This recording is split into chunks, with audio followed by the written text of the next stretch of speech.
There's a reason why if you go see your family members that go to a typical fundamental Baptist church and they're watching Disney movies and Hollywood movies and they're watching sexually explicit things and they're listening to bad music, there's a reason why you don't fit in there.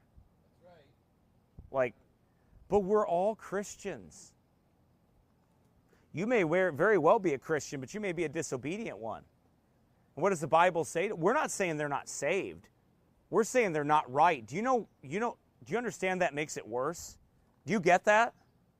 Do you get that it makes me worse? It makes it worse for me to hang out with those people that are professing Christians, that are confusing the world. That's right. That's why, like, I don't go watch their movies and go do the things that they do. Right? That's why when you hear, by the way, it's interesting.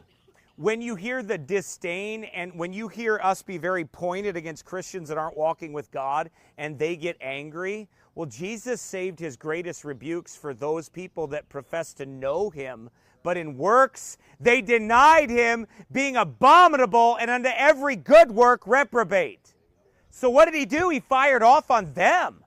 Who did he have compassion for and who did he spare in that? The lost. He told them they were lost. But he didn't run from them. He preached to them. He didn't join in their sin. He told them, go and sin no more. But the ones that didn't walk with God, he told them, you're not walking with God. And you're not walking in truth.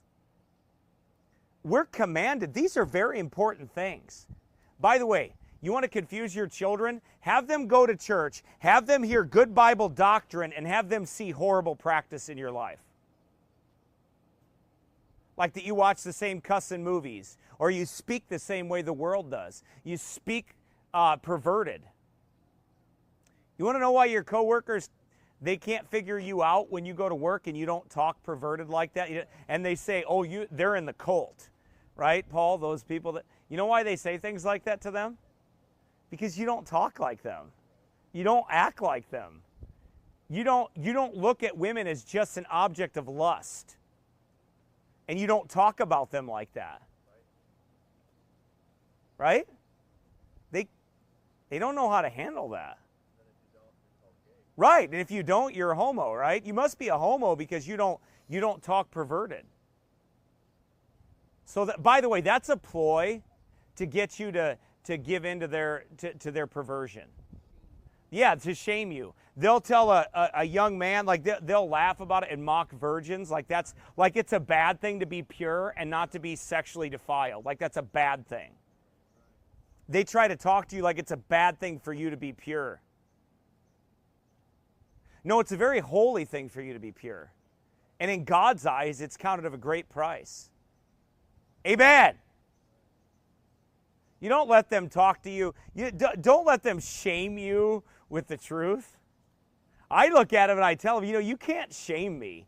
You think you're going to call me a cult, or I'm some kind of pastor that leads a cult, and you do this, and you think you're going to shame me? What, you think I'm going to feel bad? What, am I going to blush because you do that? What, am I going to back off of this book because you do that? Am I going to stop living for God because you made fun of me?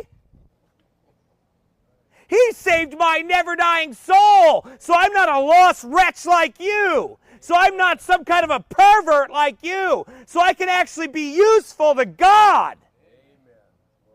You think you're going to shame me? Yeah, right.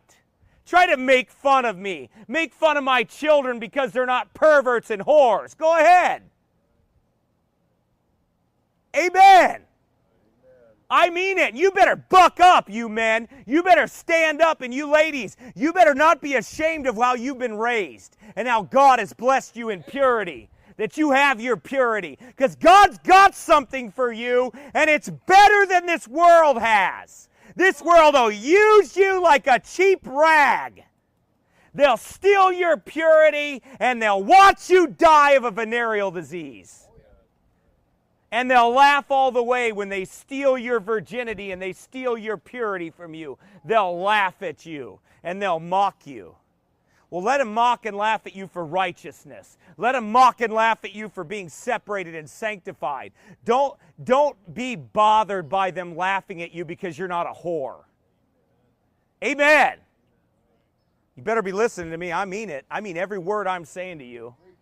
Because they'll steal that away from you. They'll try to shame you into doing that. I'm telling you that because I get it. I understand it. See, I wasn't saved, but when I was a young man, I had those influences against me, and I wasn't a Christian. But I had those, and older women and older men, they talked me into doing things and destroying my life practically. Amen. Right? So I get it. I understand it. I understand what they want to do. And all they want to do is taunt you with those things.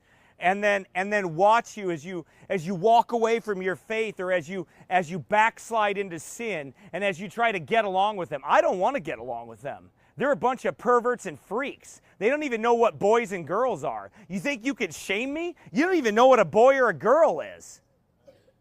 How can you shame me? You can't shame me. Sin shames me. Sin brings me to shame. You can't shame me. You can't shame me by making fun of me for walking with God. Amen.